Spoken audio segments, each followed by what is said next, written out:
Hello guys, मैं बीना पांडे आपका अपने यूट्यूब चैनल पर स्वागत करती हूँ। आज मैं आप लोगों को एक बहुत प्यारा सा विवाह गीत सुनाने जा रही हूँ।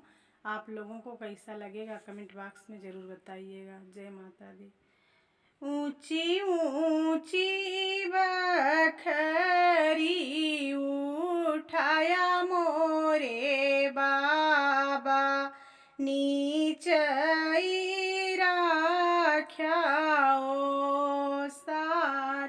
ऊंची ऊंची बखरी उठाया मोरे बाबा, नीचई राख्या ओ सार। घोड़वा चढ़ल आवई दुल्हे कवने राम, आरु झलमउरवा के झोंप। घोड़वा चढ़ल आवई दुल्हे कवने राम, आरु झलमउरवा के झोंप। घरम से निकरी है बेटी हो कवनी देई, सुना बाबा अरज हमार।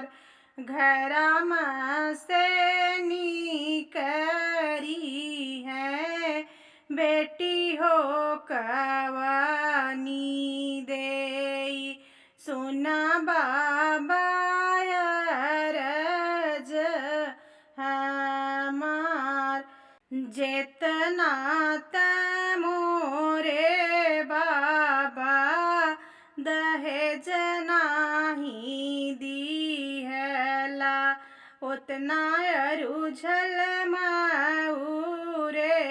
के घोंप।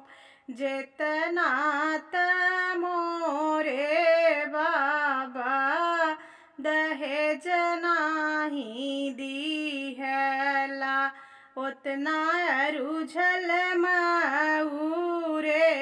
के घोंप।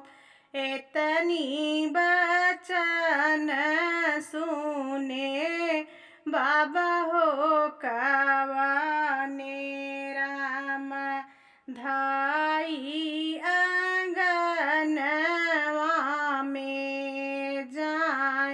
गौवा के गोइड़वा बेटी मलिया बसउबै, मऊरा गुछउबै दिन रात। जेतना मोरे बाबा घोड़ नाही दिहला, उतना अरु झलमउरे के घोंप।